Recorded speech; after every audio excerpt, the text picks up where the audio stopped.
Just ask to mute, and I'm going to hand it over to Roxana to give a introduction. Thank you. Thank you, Mariel. Good morning, everybody. Thank you for coming. I know your time is precious, and I appreciate you taking the time to come and learn more about the impact of violence on young children. I also know this is a tough topic, and it could potentially be upsetting to you. It might be your story or the story of someone that you care about or love. And I just want you to take care of yourself. Take breaks if you'd like. You will have the slides, and it is being recorded. So if you find yourself a little overwhelmed or wanting to tune out, you still will have access to the information. So it's okay. And I'll also be doing some kind of mindfulness at the beginning, nearish, the middle-ish, and at the end to help with a trauma-informed practice. And I know that there's also a lot of wisdom in the audience, but in the amount of time that we have, I have a few parts where there's audience involvement, but there really isn't a ton of time for lots of sharing.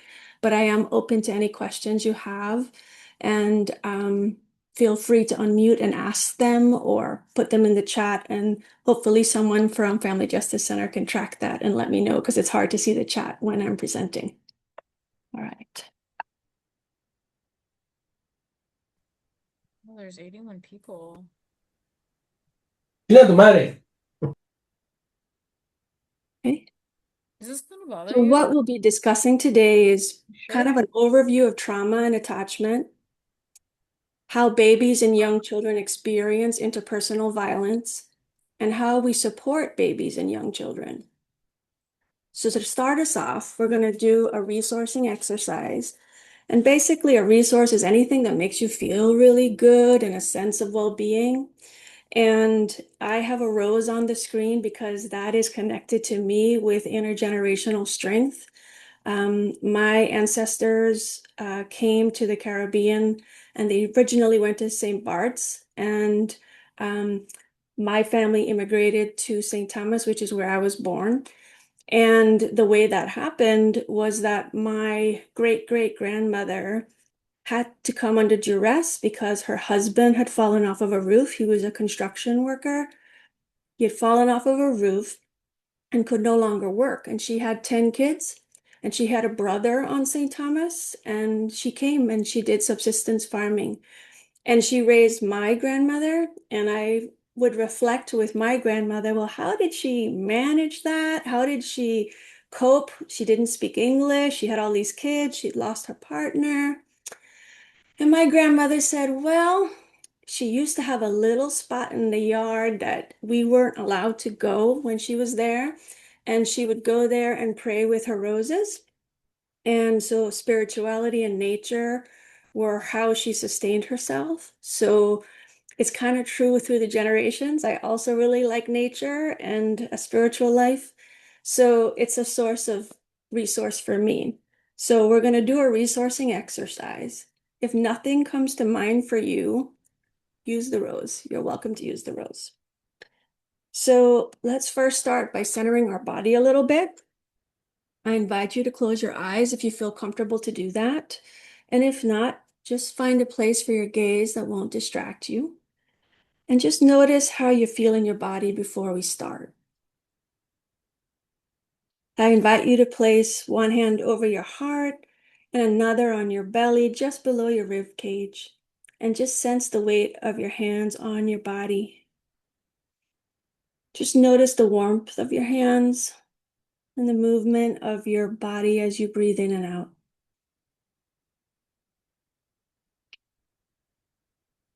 Now I invite you to bring to mind a resource that makes you feel joyous, safe, happy.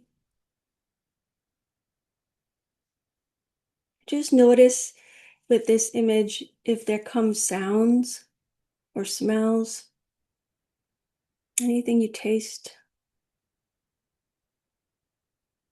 And notice the changes in your posture as you envision this resource.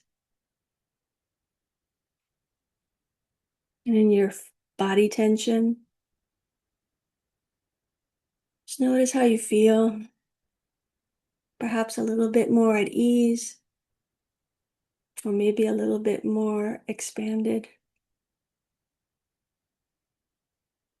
Now I invite you to take a few breaths.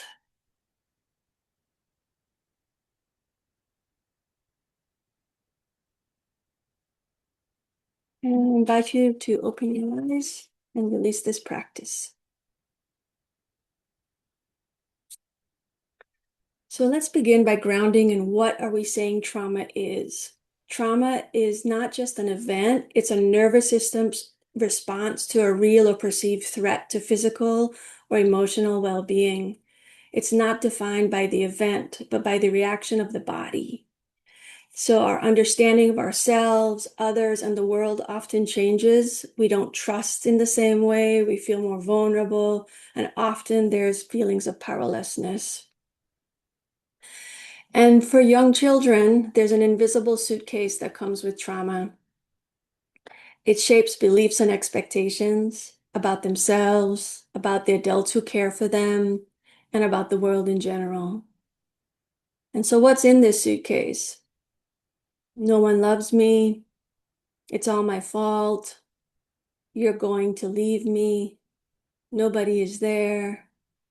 Grown-ups lie. And I'm bad. So what child factors determine the impact of trauma on a child? The age of the child and their level of brain development, their stage of dependency.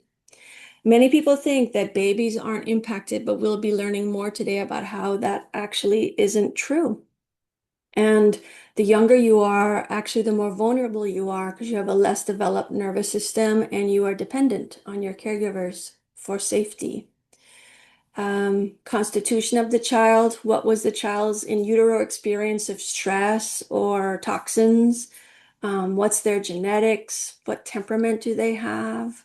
Are they more easygoing or are they kind of more reactive?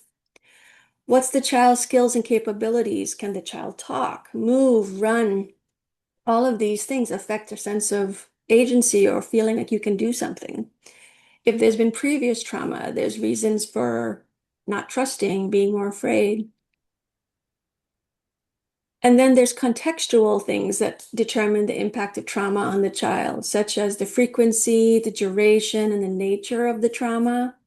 And can you please mute? The nature of the relationship with your abuser. You know, if it's somebody that's supposed to protect you and keep you safe, it's much more impactful.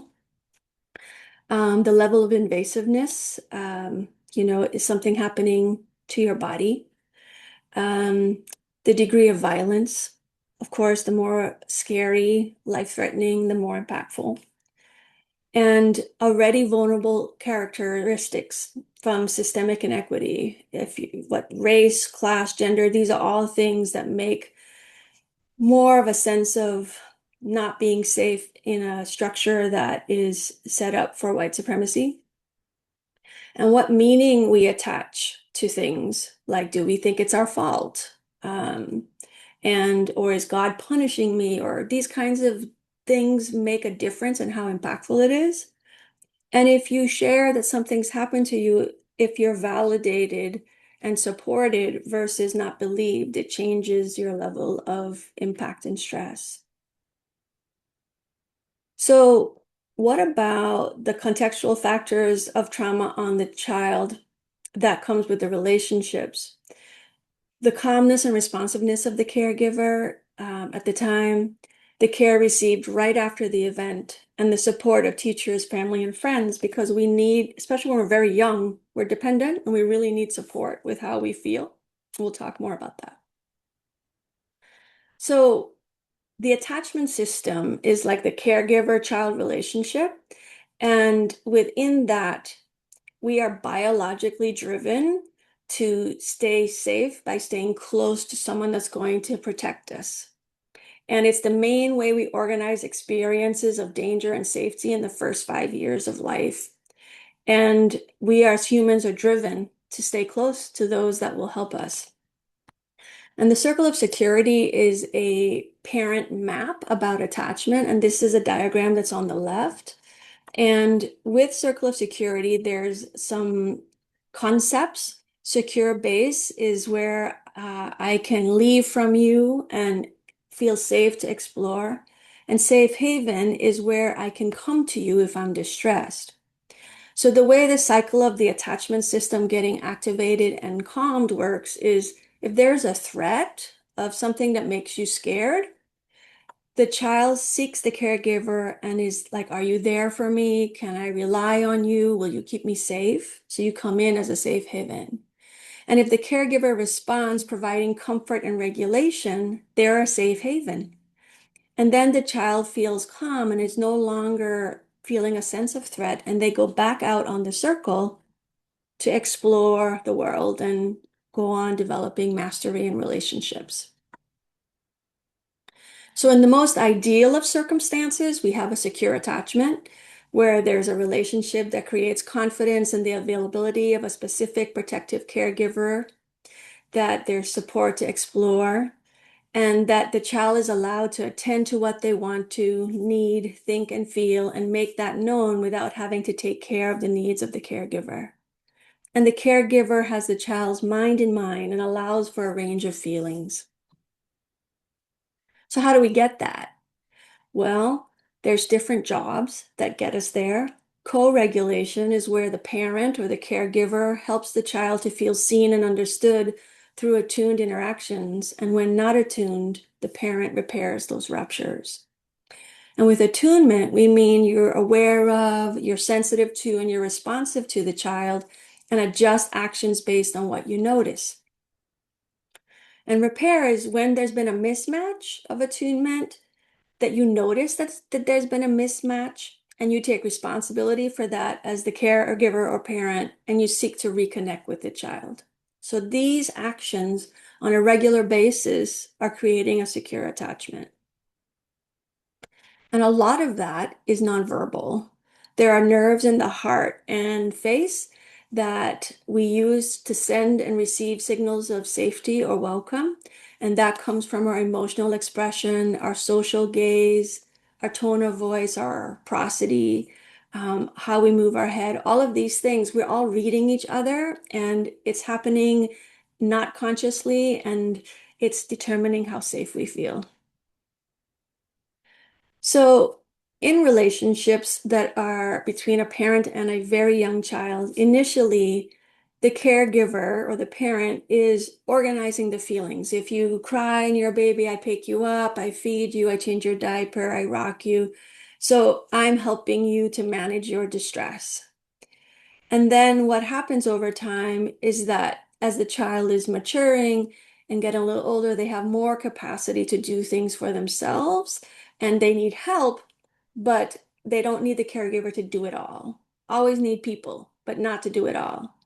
And in the end, there's a lot of capacity, ideally, to self-regulate based on those repeated experiences of being matched and supported or repaired with. And then you have more self-regulation. But the goal is not to not need people. The goal is to be in relationship, but have capacity of your own as well. So now we're going to watch a still phase video if the planets align with tech. And in this video, the parent is being asked to first engage with the baby and then stop engaging, and we watch what the baby does. And I'm going to ask you about this. So put your thinking caps on. And I want you to notice how the parent's reactions can affect the baby, and how the baby is contributing some understanding of the facial expressions and emotions. So I'm going to stop share and go to the video.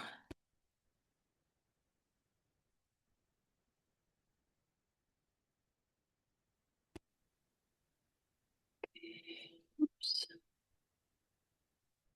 Oh, I want to share.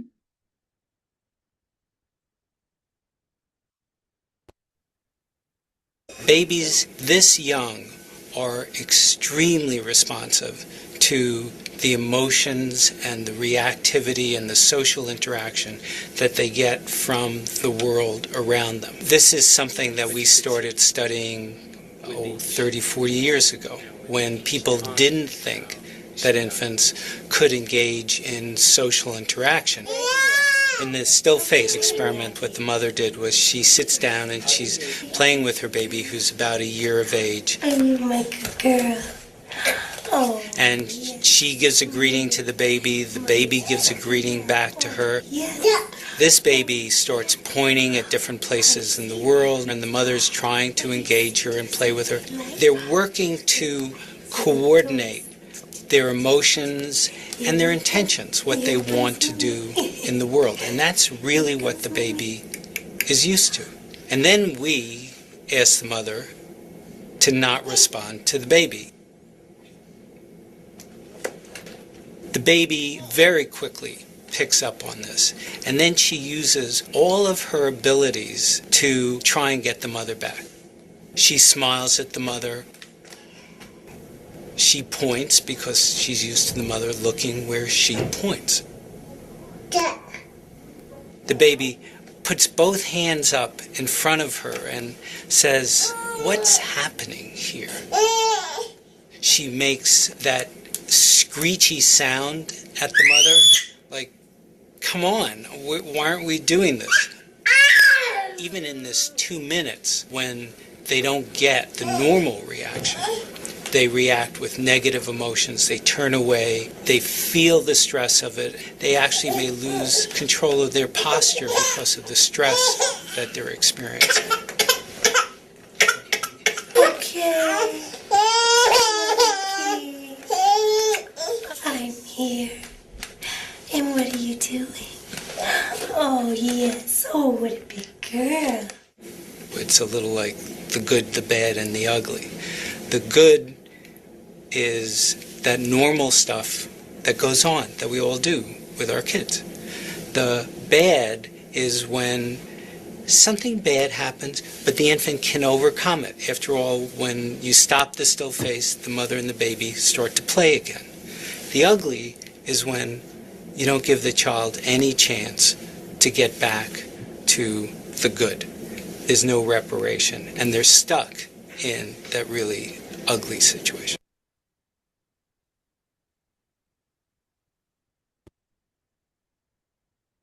Hi, everybody. So what did you notice? What stuck out to you from watching that video?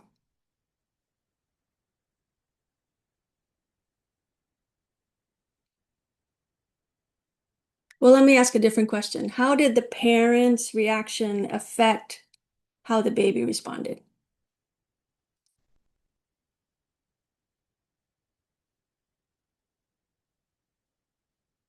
How quickly the baby responded to the lack of response. Yes. How sensitive we are as humans.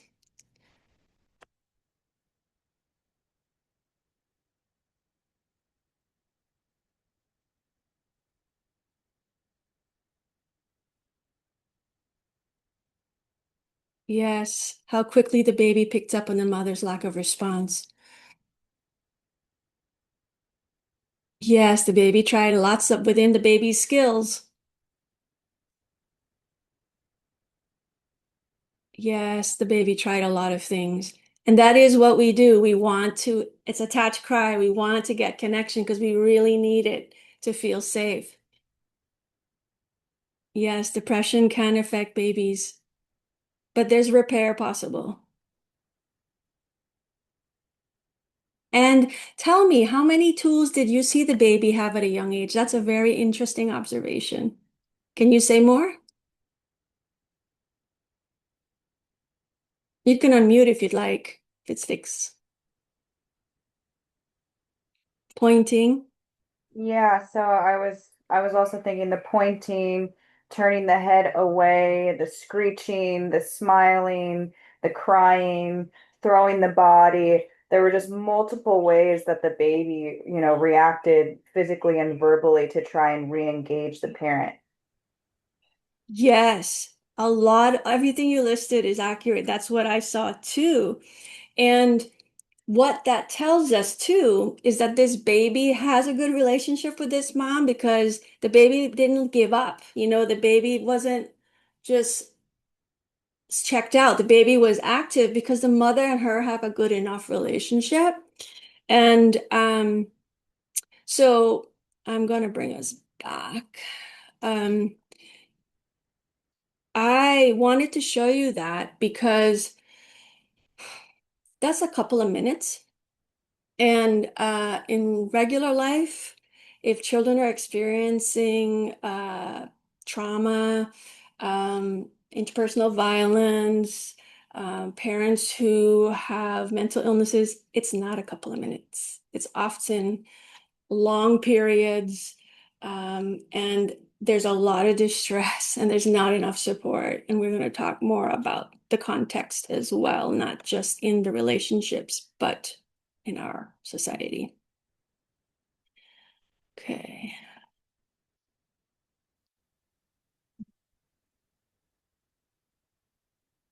Sec. So a mother's mental health is impacted by interpersonal violence. Mothers who experience interpersonal violence are more likely to be depressed, which might look like irritability, being disinterested, being withdrawn. And they're less likely to read cues well, and there might be more disconnection and maybe less repair. And they might even perceive the child as being more negative and difficult. And I also want to highlight that the mother-infant relationship begins before birth. Catherine Monk is a psychologist and researcher at the Perinatal Pathways Lab at Columbia University. And she has done research studies to show that the mother's psychological and biological state during pregnancy can affect the fetus. And they pretty much figured out that there's genes in the placenta that are affected by an enzyme that determines how much cortisol gets released.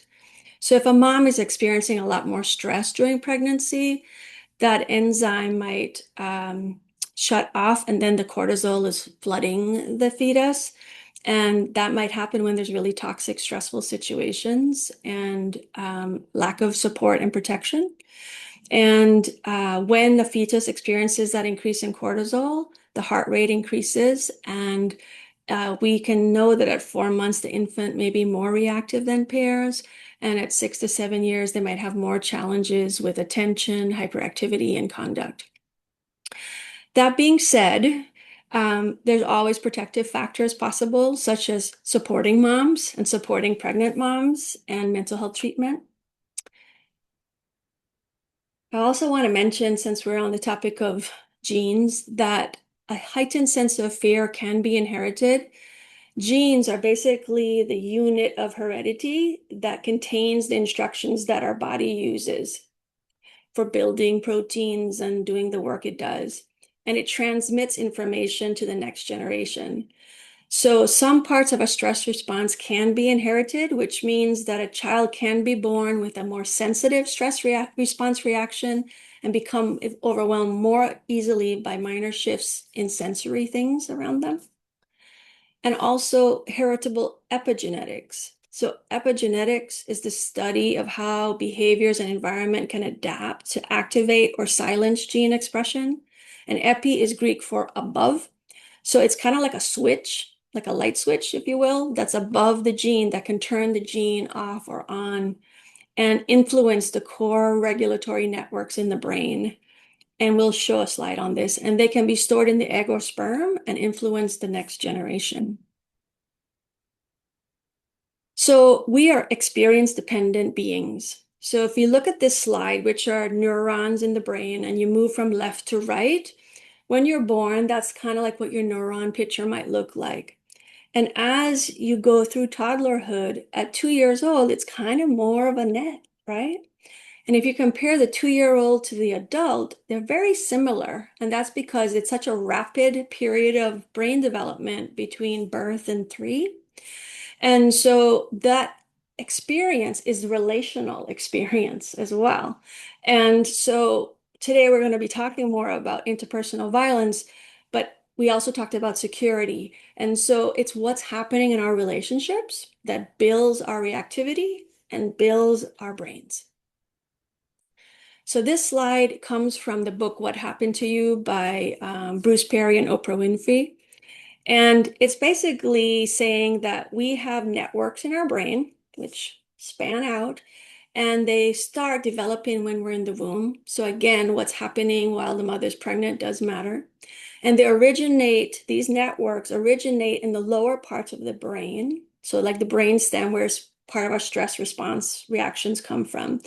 And it spreads throughout all the parts of our developing brain. So these networks are involved in regulating our stress and how we are responding to the feedback from the outside world and from our organs, like if we're having a fast beating heart, for example. And the brain is developing from bottom to top. And what that means is when you're born, your brainstem is ready to go. Like you're born with the basic capacity to regulate heart rate, breathing, and have a stress response. But the rest of the brain spends a lot more time maturing. Humans take a long time to build maturity in the brain. And again, it's experience dependent. So what's happening in relationships?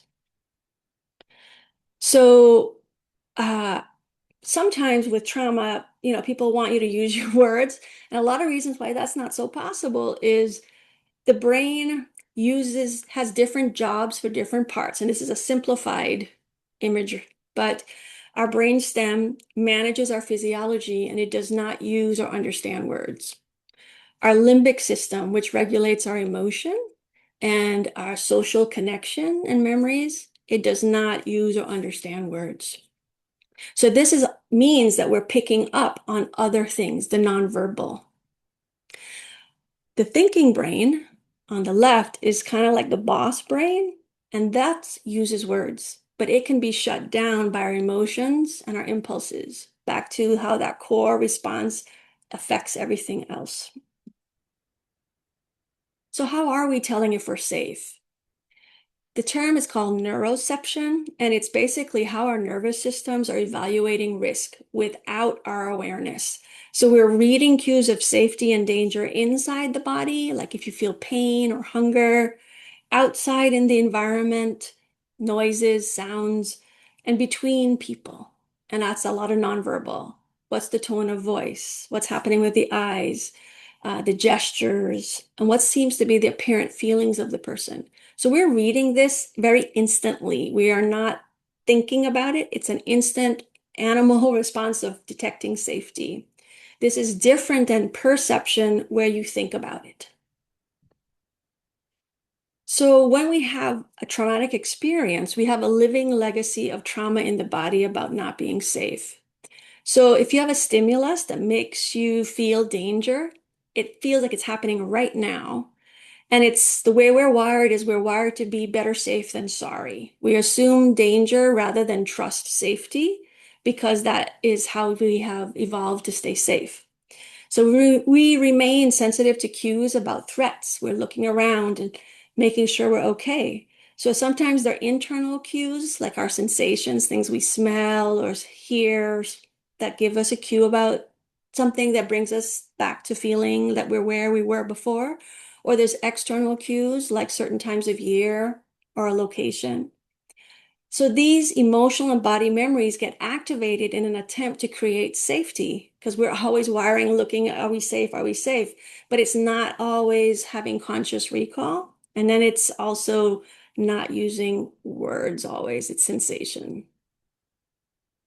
So earlier we talked about how attachment is reading cues and providing support and repair and giving protection. So in the best case scenario, enough of the time, not perfection, but enough of the time, there are experiences of you're getting upset about something or a little startled, and your caregivers can give you some support, and you're able to re-regulate and come back to the moment.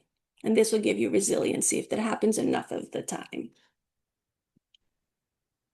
So we're learning by our experience, right? So let's say, to make it a little more applicable and real, You decide you want to go for a hike in the woods. The Bay Area's got some lovely redwoods, and you're out there and you're having a good experience. It's a sunny day, the weather is nice, and then you see a snake, and you weren't planning to see a snake, and you get scared. So your brain releases chemicals that help your body to be ready for the threat, for fight, flight, or freeze, because you know that I'm not safe with this snake. If a threat is removed, everything returns to normal and we continue on. This is in a more resilient nervous system. However, a less resilient nervous system, if the threat continues or is repeated without co-regulation available, the system stays on red alert even when there's no threat. So instead of having that nice, resilient level of arousal gets managed, it gets wonky. And you can either be stuck on high, where you have irritability, panic attacks, a lot of anger, outbursts, or you might go down to the bottom where you get more sluggish, get more depressed, isolated, exhausted, fatigued, or you might be going up and down all the time. So this is a nervous system that hasn't received enough safety and support enough of the time. So what happens in situations like that is you go for that hike in the redwoods, but now you see these sticks on the ground and you're looking, you think, oh my gosh, there might be a snake because you've experienced fear before. So we learn by experience. So now it's harder to go back to the redwoods and just enjoy it because you've had the experience of the scary snake. And so you need support in order to have that be a different outcome. But this was to demonstrate that experiences affect our reactivity and our assumptions. So I want to talk about trauma and memory. Memory is our capacity to bring elements of an experience from one moment to another moment. And there's two kinds of memory. Explicit memory is the kind that we think of, where you can recall, oh, I went to the beach and, I was 4 and we played catch. So you can remember it and you can have a narrative around it and there's a time. But implicit memory, there is no conscious recall. There's just feelings, sensations, perceptions, behavioral impulses, but it's impacting you. So when there's trauma, memory processing gets disrupted. The hippocampus connects implicit and explicit memory to form a memory network. But during a traumatic experience, the hippocampus is shut off because we're focused on fight, flight, freeze. We're focused on how to survive. We're not focused on memories. And so it's not there to provide that linking of those sensations with the actual facts. So since they aren't connected, when experiences from the past are activated, you believe you're still in danger and you're responding in that way, but you aren't in danger anymore. So how would this manifest in a child who's witnessed interpersonal violence? Say the child grows up witnessing DV where the father belittles and hits his mother, and there's no one there to help him when he's distressed.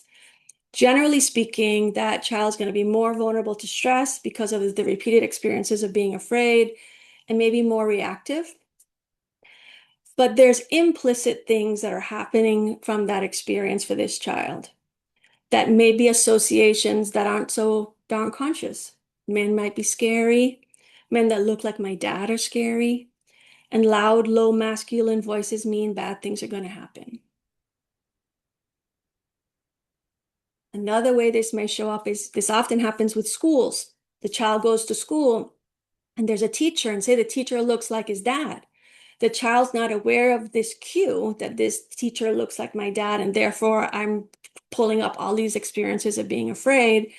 And so the teacher might come over to provide assistance, and the child has this out of the blue outburst because the child doesn't feel safe with this teacher because the teacher might look like someone who was scary from before.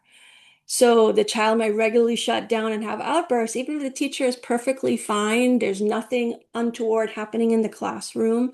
And then they can't manage transitions well. They don't follow rules. and then they might be getting expelled from school. So it's things where you can't recall it, but it's impacting you. So I wasn't able to find something where I could show you a slide of specifically interpersonal violence, but this is a brain scan of a Romanian orphan who experienced neglect. And so the brain on the left is like a healthy brain, and the brain on the right is a child who experienced a lot of neglect and not a lot of that attunement and regulation and responsiveness. Kind of think of that little still face that we just saw. Imagine that being for many, many more minutes. So this is scans of the brain and how they are different.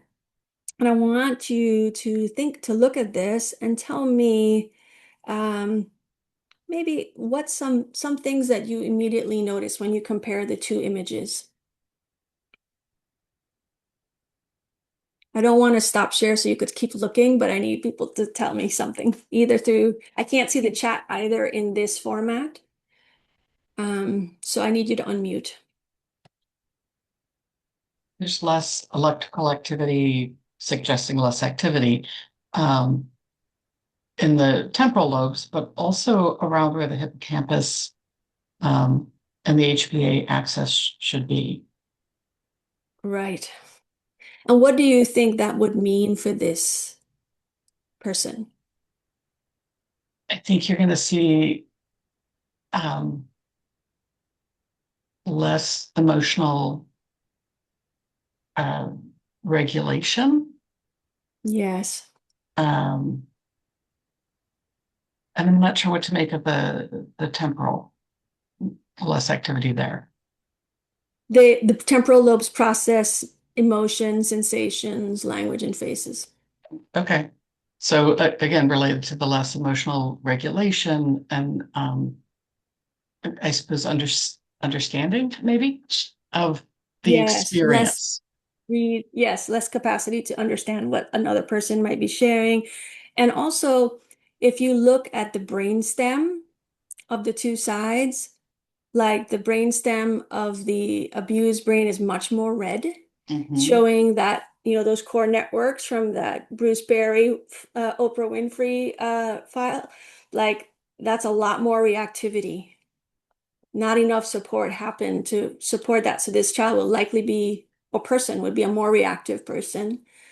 And also simultaneously, if you look at the top of the brain, the child on the left has a lot of activity in that thinking brain, but the person on the right, it's not very lit up, which again is about your capacity to reason and pause.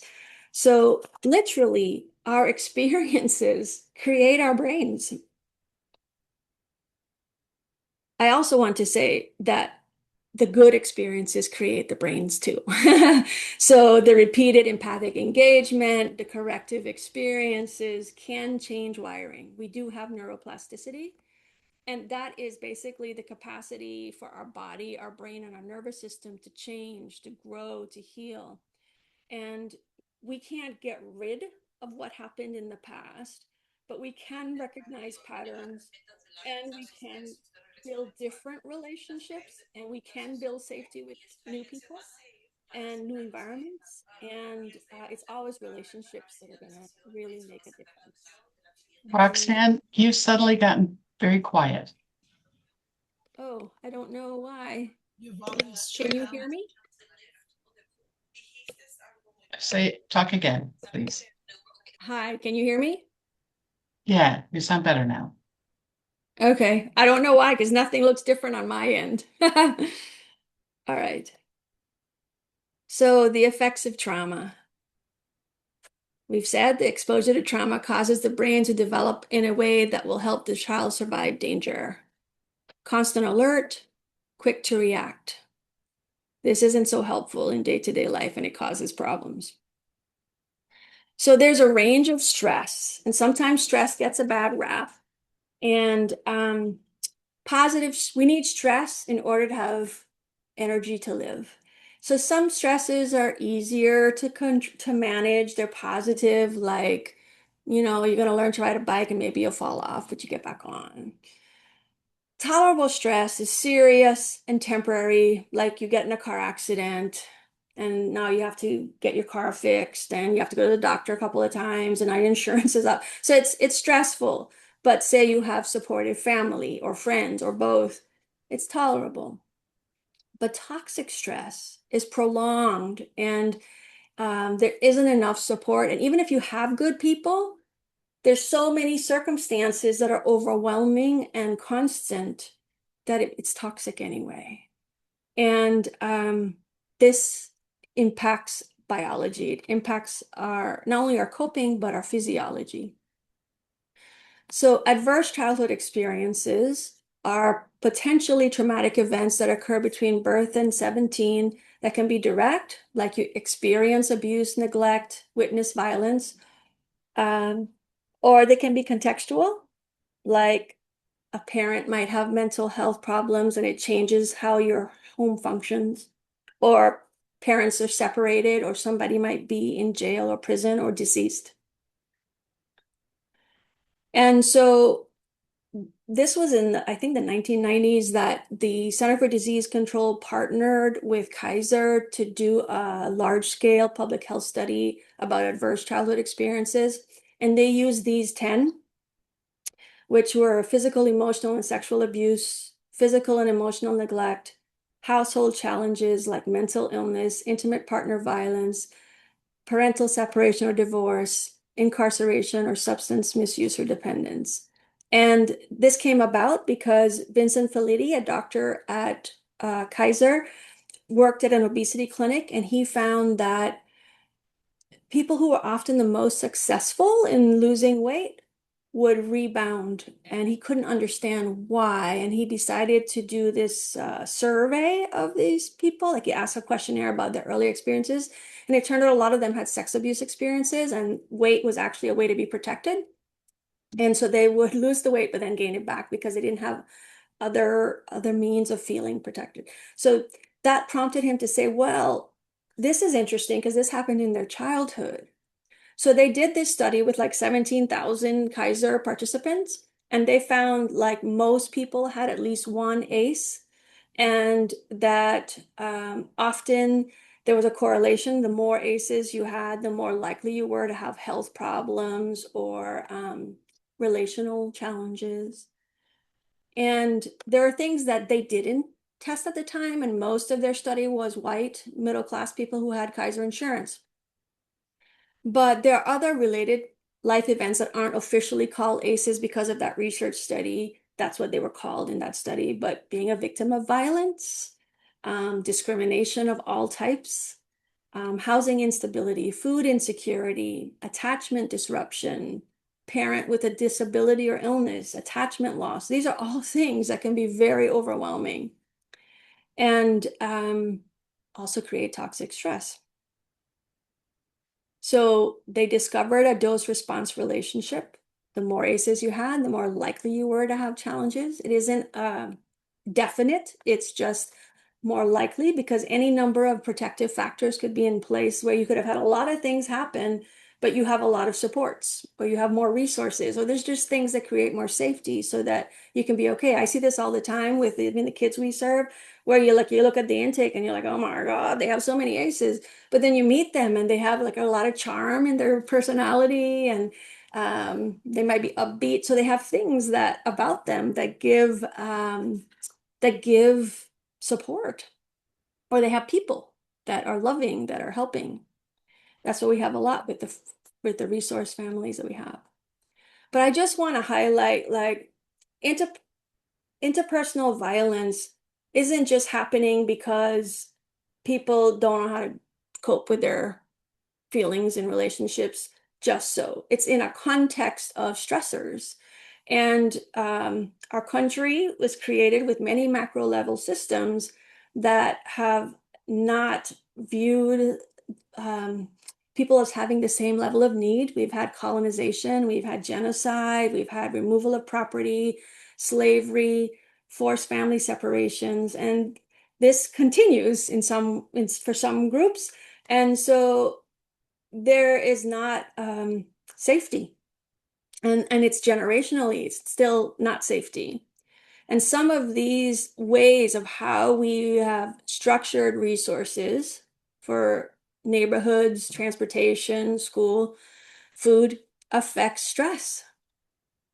And so those structural inequities increase stress, and it's more impactful to caregivers or families. Even if they are very regulated, they're having to deal with so much more to cope, to get through, whether they have housing, whether they have food. How much does it take to take BART and cross the bridge? And, all of these various things that add expense and pressure, whether there's schools that are safe, and whether they're groups that are being policed more, and whether there are being messages all around them that people are bad, if they're Muslim, if they're Arab, if they're women, if they're transgender. All of these things are the context that we live in that increase stress. And that it wouldn't necessarily say it causes violence, but it impacts the regulation of people, which makes it harder to cope and more likely to create conflict. So why don't we take a moment and take a few soothing breaths?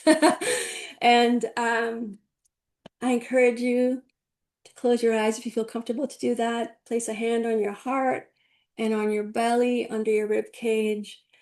And let's do 3 rounds of breaths. And I invite you to do a longer exhale because that calms the nervous system more. And I'll count for us. Let's inhale and exhale. It's 1. Let's inhale and exhale. It's 2. And last one. Let's inhale and exhale. I invite you to open your eyes and release this practice.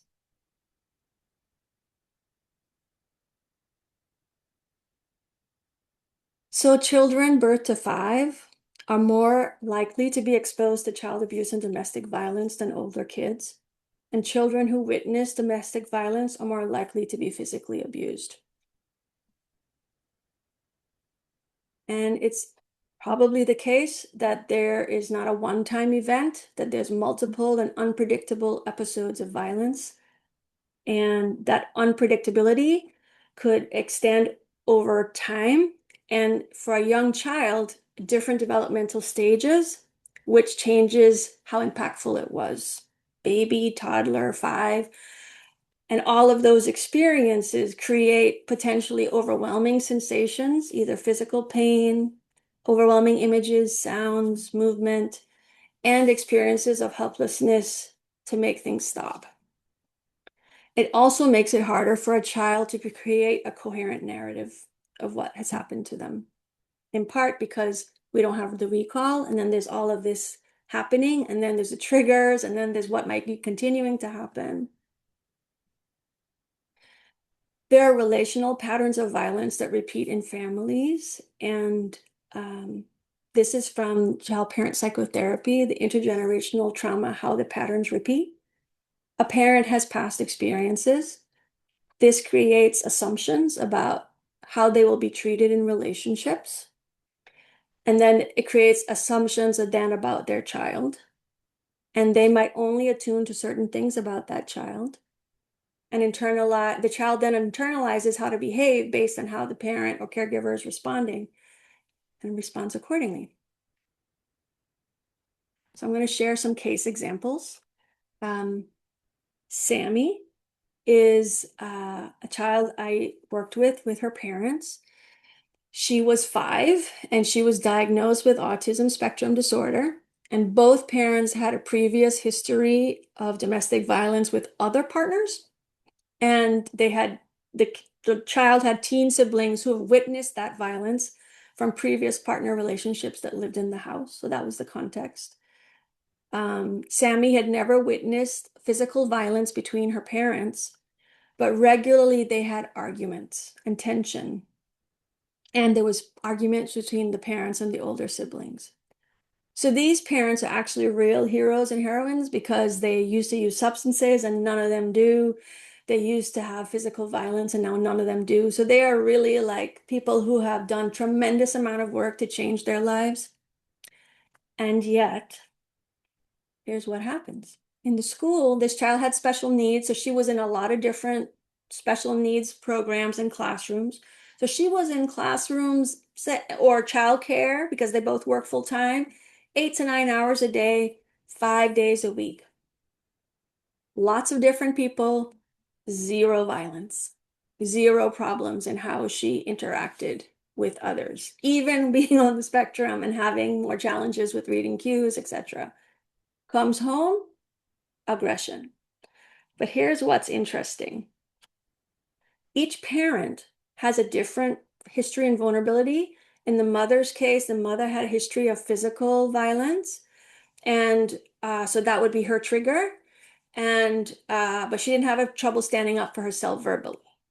The father had a history of being put down a lot, so more of the verbal form of violence, but he was strong and physically wasn't phased. So what would be interesting is I was doing home visiting in this case, and I went to the house, and the child is on the bed jumping around with the older sister, and I'm asking the parents how the weekend was. And the child got upset that her mother and father were talking to me, and she came over, and the mom was standing near me, and she pushed the mom really hard on her chest.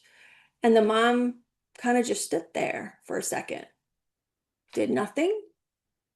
Dad did nothing. And I'm like, you gotta be kidding me. Nobody's gonna say anything or do anything. And I'm like, does that upset you? You know, is that okay with you that she did that? And she was like, oh, you know, she's got special needs. I just accept that this is how she is. So I'm like, well, she's got special needs all day long, 5 days a week, and she's not doing that to anybody else, right? And so this is where the intergenerational transmission of trauma has happened, where mom expects to be treated, even not consciously, with violence. So if she's even approached with violence from her child, she froze, she accepted it, she dismissed it, and didn't do anything. And father didn't either. And in father's case, and with the mother, this child would never try and say anything mean because the mother would shut that down and set a limit right away because mom wasn't fazed about anything verbal. She was fazed about things physical. In dad's case, the child would never, ever touch him, never push him, never do anything, but she would say derisive things to him. And what's that story? Dad had experiences in the past of being put down a lot and put down by mother. So he understands that this is how I'd be treated. And I accept that my child will do this, not consciously, he's just doing it. And so the child learns this is how I behave, right? And she learns not to be physical with him. So I said to the parents, you know, okay, you guys are amazing and all you've been able to do thus far, but mom, you know, like it's not okay that she's hitting you, and dad, you know, it's not okay that she's putting you down, and that it's not okay that you both allow her to do the opposite thing to each other. And so we have to talk about, well, how they're going to navigate differently and work on that. And then over time that decreased, right? But that came by having support to recognize patterns. And this isn't a house where there wasn't violence happening anymore, but it was based on the assumptions about and working models based on these parents' histories. Babies. So how are babies affected by interparental conflict? Infants who have witnessed severe interparental conflict have increased arousal and fear and loss of already acquired developmental milestones. So you might see regression in toilet training or language. And if they witness multiple episodes of DV, they have more symptoms. So there's a dose response relationship. The more exposure, the more symptoms, because there's not support of regulation. There was a study done in 2013 by Graham, Fisher, and Pfeiffer, where they took 6 to 12-month-olds, babies, and they put them in an fMRI machine, which basically takes pictures of your brain as you do something. And they put them in the machine when the babies were asleep at their normal bedtimes. And then the babies would hear a voice saying nonsense sentences, but with a tone. Here we go with the nonverbal. Neutral, happy, angry, or very angry. And what the fMRI study showed is that all the babies, the ones who experienced interpersonal violence and the ones who hadn't, all of the babies' brains lit up more in the fMRI machine when there was more angry tones. So even in sleep, we can be impacted by the yelling and anger that's occurring when there's conflict. So how does hyperarousal look in babies? There's frequent fussiness, inconsolable crying, difficulty being soothed, heightened startle response, arching of the back, difficulty settling into a caregiver, difficulties with sleeping and eating, rigid, stiff muscle tone. And hypoarousal, which is like lower energy, shut down, looks vacant, may sleep excessively, limited movement, floppy, consistently averted gaze, less responsive to interaction, doesn't signal the caregiver, may not cry much. And then when you have young children, they have reactions to trauma reminders. Like we had said, it's a living legacy in the body. There's things, there's events, there's situations, places that connect them with a traumatic experience. And then you might see them have more moodiness, more sadness, more quickness to anger. And inappropriate behaviors like reacting like they're younger than they are, or they may have difficulty sleeping or eating, or they have somatic complaints, headaches, stomach aches, fevers with no medical cause. On the other end of the continuum, hypoarousal, they might be sensitive to noise and other sensory input. They're agitated, hyperactive, confused about what's dangerous and who to go to for protection. They might hit, bite, run away, have tantrums. Or on the other end of the continuum, they withdraw, they're more reserved, they avoid contact, they're flat or they're fearful in expression, they're under-responsive to the caregiver's interactions, they socially withdraw and they don't want to engage in play. So Bruce Perry, who is a neuroscientist and a pioneer in trauma, talks about how you respond to a traumatized child to return them to calm. And I think typically parents, just generally speaking, they want to set the rule, they want to set the limit, they want to teach. So they want to do the reasoning when the child is not in their prefrontal cortex because they're back here going, wow, wow, wow, with their stress response. So first, we need to regulate. And a lot of times parents don't like that because they feel like they are reinforcing the bad behavior. But the truth is the child is overwhelmed in their body and their stress response, and they need help to settle in order to get to that thinking brain. So they need relationships to do that attunement and co-regulation. It doesn't mean you don't set limits or consequence, but it means that you have to make sure that you've created enough safety that they can hear it and understand what's needed.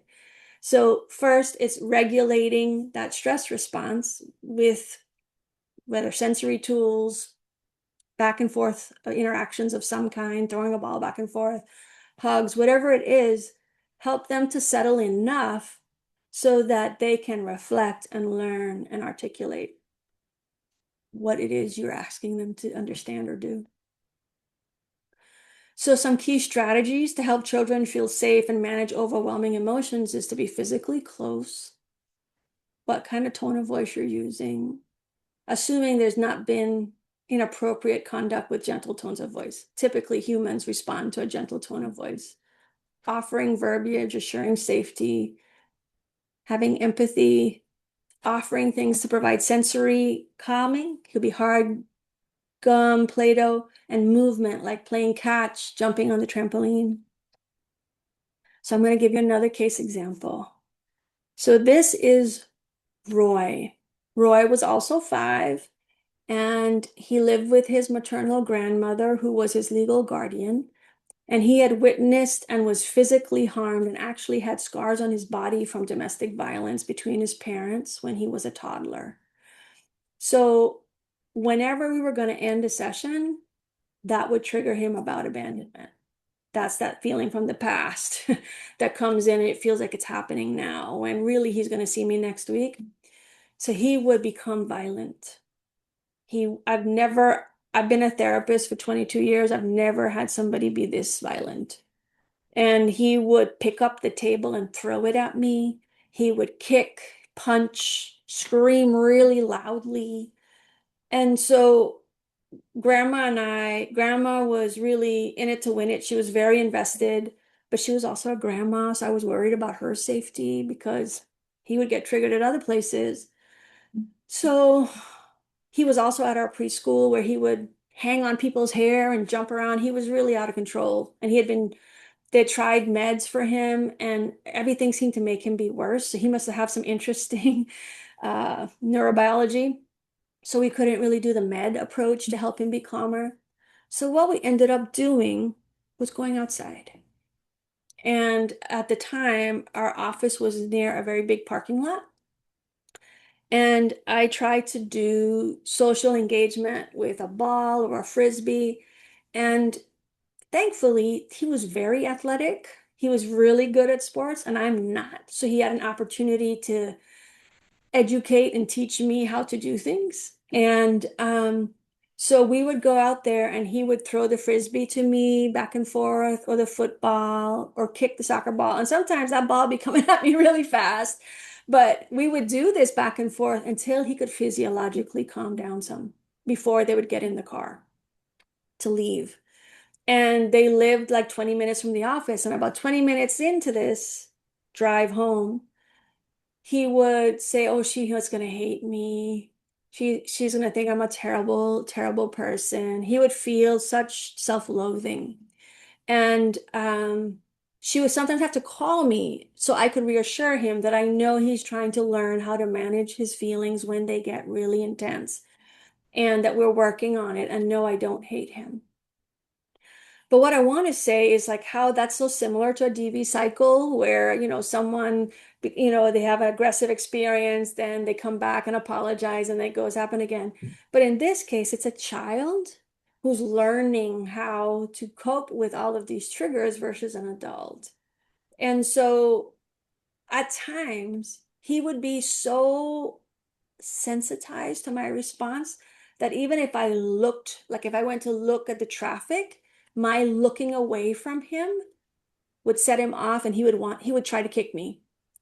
And so like I had to be so hyper vigilant to his feeling of safety and reassuring him. Even those micro little movements could make him feel I was leaving him.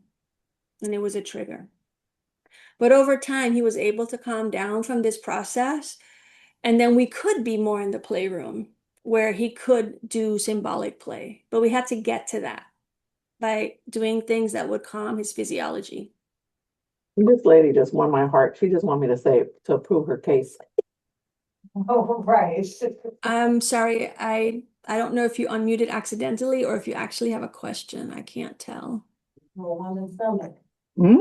I mean, what is what for woman's love? Mhm. Wendy, can you mute? Thanks. And this is my last case example. And also a 5-year-old, but it was a 5-year-old boy who was reunifying with his mother after a long period of separation due to her substance use. He was also exposed to domestic violence in utero and in his first year of life. before he was separated from his mother. And he presented with flight, and he was a flight risk. So the first day they came to our office, mom needed to use the bathroom because, of course, she's feeling like a bad person. She's coming with her kid to do therapy. And she says, I have to use the bathroom.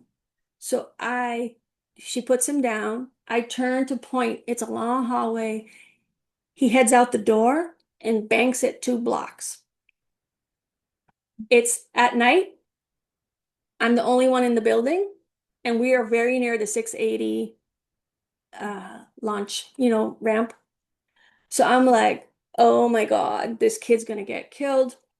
What am I gonna do? And then his grandparents were the guardian. So how am I explaining to the grandfather how I lost his grandson and he just came to therapy on the first day? What kind of crackback therapist are you? And so I'm like, all I did was tell her where the bathroom was. I'm serious. And so he took off, right? But his mother was able to find him. And you know what he went to? At the time, our office was near that Water World entrance. And when he was driving into our office, he saw abandoned cats by a box. And the cats didn't have a mommy. So he wanted to go get the cats. So I'm like, his mommy is here with us in the office to do this work, but he's going to help the cats who don't have a mommy. So I'm like, how do I bring this child and mother together? Working with mom's strengths. Mom was a great artist and she was a good storyteller. So I'm neither. So that was a real strength that she had that helped us. And grandpa was good with tools. So what we did is she wrote a story about the cats and how the cats found their mommy and are safe now. And then the grandpa gave us a lockbox. And we put the story with a picture of a cat that looked like the cat in the lockbox. And they came with the lockbox to therapy. And then we had to work on how to have him not fly out of the room. So I had to borrow one of those small jumpers, rebounders, it's called, from our OT, so that if you want to run, you got to run in place on this rebounder. And we had to put signs on the doors. Red means no, green means yes. The only green one was the bathroom. I had to have hard chewing gum. And this is an example where the hard chewing gum really isn't universal. In his case, he needed it to organize, like using those strong jaw muscles. And he would organize himself, and then he would calm down. And it got to the point where he would come to the session. He says, okay, I need that gum, Roxanne. So he would come and organize himself by chewing the gum, jumping on that rebounder. And over time, once we calmed down some of those physiological responses, he was able to have some conversations that were pretty significant with his mother. You left me. And what's interesting about each of these children is how their stress responses match their experience of trauma. In his case, his mother was using when he was a toddler and would leave him in his crib and cover it and leave because she figured that was keeping him safe. So what is his stress response is to run away because he was trapped, right? And in Roy's case, his response was to kick and hit because he used to have to sit in a car seat while his parents fought. And so like each child had this adaptive response based on the experiences they had had. So freeze, I would notice, actually both Roy and William would freeze. And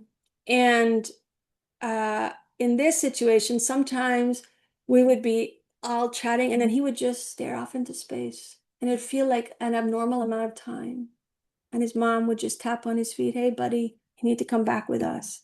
And then he would regroup with us. It's very disconcerting when that happens for any kind of longer period of time. So how do you think about how to intervene? It's always important to know what's the story behind a child's behavior. Because in the case where he ran out the door and went to look for the cat, abandoned by their mother, stuck in a car seat, had and experienced cuts from the DV, couldn't get off the car seat, so he's going to push. What is the child's developmental stage? Even their chronological age may not really match where they are based on what's happened to them. What do you know about their stress responses and how they cope and what might be useful? Because I had a kid who also wanted to run off, but when I tried the gum, he just swallowed it, so it isn't universal about what's going to work. It really is a trial and error thing. But how is the problem behavior the child's solution to create safety? And how do you help them to feel safe with you and with their caregivers and trust again and calm down their systems and develop narratives about what's happened? Because they need the grown-ups to help organize things because they didn't have enough of that co-regulation when they were younger. So let's do a little vignette. So say there's a 5-year-old who's with his mom and his siblings, and they're in the waiting room, and they've been waiting for 30 minutes because she got there early. And unfortunately, no one else was available early. And they had experienced family violence the day before. And the 5-year-old is yelling in the waiting room and hitting his sister and refusing to share. And he's screaming no to everything his mother says. So what will you do? How would you think about how to help him and have a more trauma-informed approach to him? How do you help them? What would you do if you were in this situation?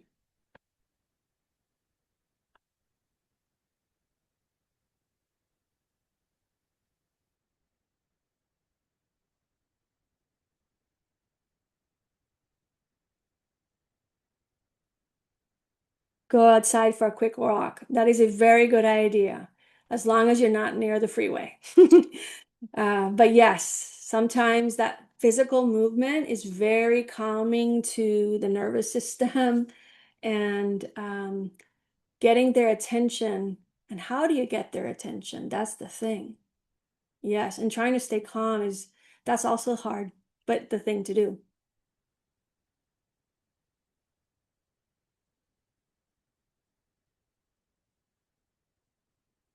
Offer water.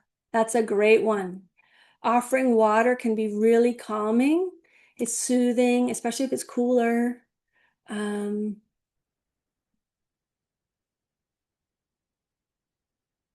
Talk to him in a calm voice. Yes, it really matters what your tone of voice is. Even if you're scared, that you talk calmly, getting down to his level. Yes, that eye contact and the tone, and if he will allow you to hold his hands. Well, in those moments, you may not have enough time to know their interests, but yes, knowing their interests helps. Any other thoughts? Well, I think these are all good ideas, and sometimes it's the physical movement, sometimes it's finding ways for people to breathe, sometimes it's something to do. And you just don't really know what's going to work. And acknowledging something happened yesterday, yes. And that like you're not like your responses make sense. Yes. Two things I like, well, three things I like are to have Play-Doh because you don't have to have a lot of skill and it can be very calming to squeeze and roll, and any age group mostly can use it except too young where they put it in their mouth. And bubbles, because bubbles give you a way to see the effect of your breathing, and it helps little kids to breathe because otherwise they'll just look at you breathe. But it's a way, and sometimes even like pinwheels, if you have them around, because you see the effect of your breathing. So it's like things to have around. um, so let's go back.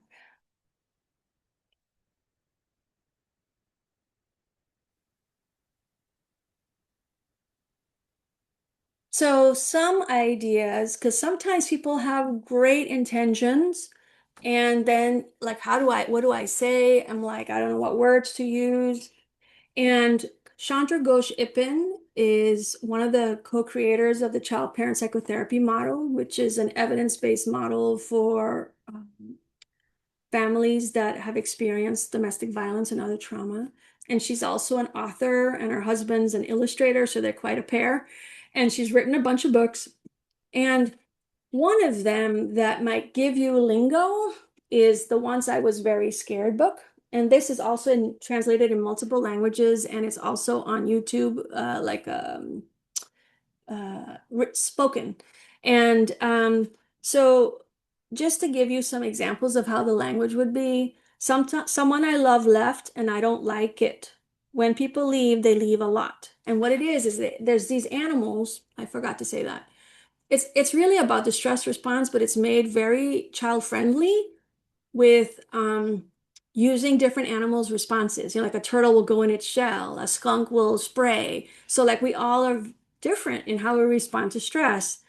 And so she uses these animals to all talk about their stress, and then they all meet for like therapy in a circle, and then they talk about what their tools are and what they use to cope. So people were fighting. I hid, but they kept fighting. They went on, and people started yelling. No one wanted me around, and I got scared and I sprayed. This is the skunk. They yelled more and I sprayed more. Or I don't remember what happened, but it was bad. I worry bad things might happen again. And someone's going to hurt me, but no one's ever going to hurt me again. I can bite and I can growl. So this is an example, of how the language is.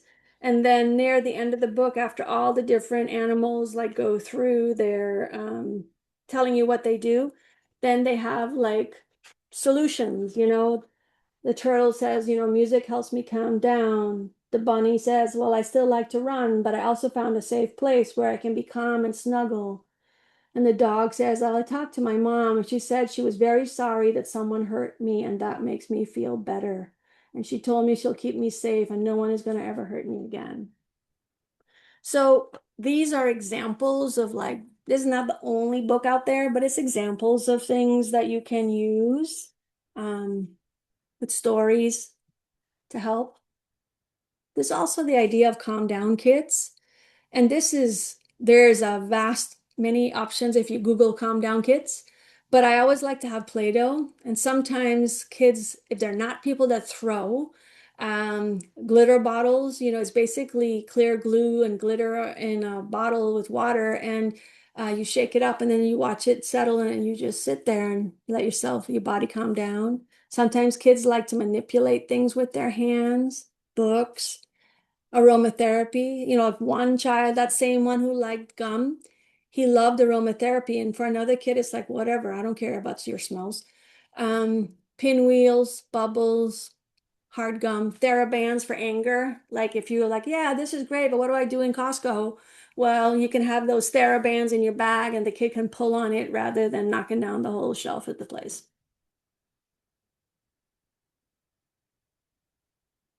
So we're at our end, and I'd like to close this out with a loving kindness meditation. But first, I want to share a poem by Emily Dickinson. It's called Hope. And she says that hope is the thing with feathers that perches in the soul and sings the tune without the words and never stops at all. And sweetest in the gale is heard, and sore must be the storm that could have bashed the little bird that kept so many warm. I've heard it in the chilliest land and on the strangest sea, yet never in extremity it asked a crumb of me. So let's continue to turn our attention inward. I invite you to close your eyes if you feel comfortable to do that, or place your gaze somewhere that feels right to you. And for now, we're just taking a moment to pause. We've heard a lot today. It might have brought up all kinds of things for you. And you're just going to allow yourself to feel what you feel and be as you are.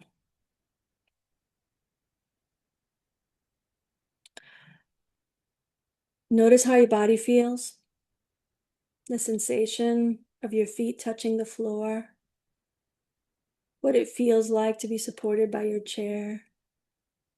How does your back feel?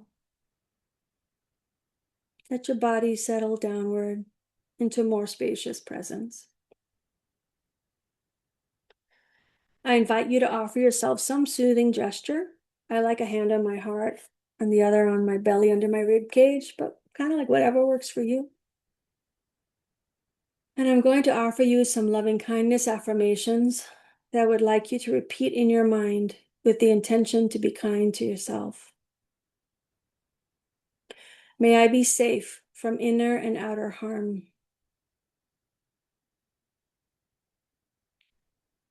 May I be compassionate of heart. May I have clarity of mind.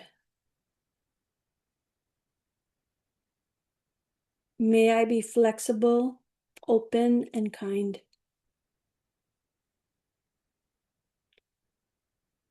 May I live with ease. We would all benefit from affection and kindness, so let's offer these affirmations to the group. May we be safe from inner and outer harm. May we be compassionate of heart. May we have clarity of mind.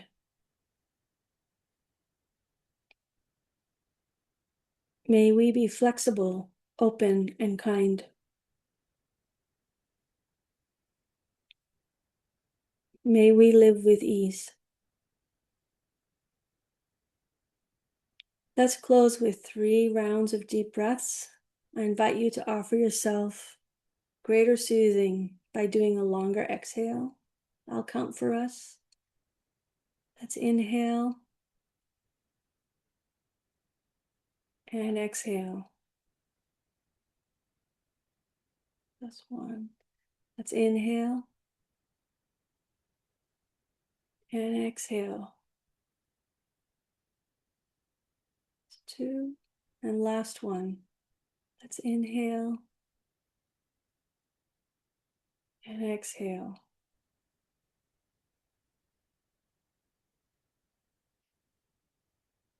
When you're ready, you can gently open your eyes and release this practice.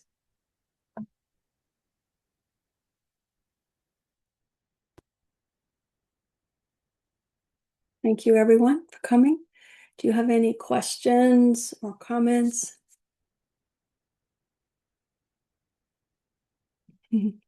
Thanks for the hearts.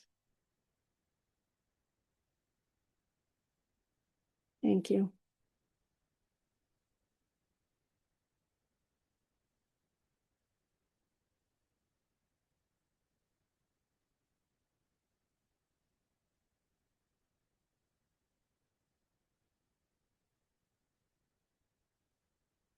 Yes, you can see the slides. Yep. Yes, you can get a copy of the slides.